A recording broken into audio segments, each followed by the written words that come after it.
آیت نمبر 1 میں ارشاد خداوندی ہے ویل للمطففین، ہلاکت ہے ان لوگوں کے لیے جو ناپ تول میں کمی کرتے ہیں۔ بس اسی اخلاقی برائی کی نسبت سے سورت کا نام بھی سورہ مطففین ہے۔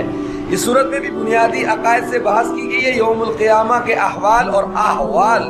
اس میں خاص طور پر مذکور ہے، لیکن اس کی ابتدائی آیات میں ان لوگوں کی مذمت کی گئی ہے جو ناپ تول میں کمی والی اخلاقی مرض میں مبتلا ہے۔ تطفیف کا معنی ہے ناپ تول میں کمی کرنا۔ ارشاد ہوتا ہے بڑی خرابی ہے ناپ تول میں کمی کرنے والوں کی، جو لوگوں سے ناپ کر لیتے ہیں تو پورا پورا لیتے ہیں، اور جب انہیں ناپ کر یا تول کر دیتے ہیں تو کم کر کے دیتے ہیں۔ امام کشیری رحمت اللہ علیہ بعض حضرات نے تطفیف کا دائرہ وسیع کر دیا ہے، فرماتے ہیں کہ تطفیف وزن اور کیل میں بھی ہوتی ہے، عیب کے ظاہر کرنے اور چھپانے میں بھی ہوتی ہے، انصاف کے لینے اور دینے میں بھی ہوتی ہے۔ جو شخص اپنے لیے تو پورا پورا انصاف چاہتا ہو مگر دوسروں کے ساتھ انصاف نہیں کرتا، وہ بھی اللہ پاک کی نظر میں متفف ہے۔ یوں ہی جو شخص اپنے مسلمان بھائی کے لیے وہ چیز پسند نہیں کرتا جو اپنے لیے پسند کرتا ہے، اسی طرح جو شخص لوگوں کے عیب دکھاتا ہے مگر اپنے عیب نہیں دکھاتا،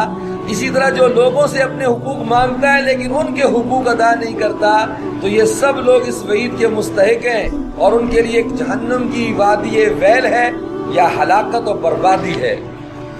ایک بدو نے عبد الملک بن مروان سے کہا قرآن میں مطففین کے لیے بڑی سخت وعید ہے، تو تمہارا اپنے بارے میں کیا خیال ہے کہ تم لوگوں کے اموال بلا ناپ تول کے ہتھیا لیتے ہو؟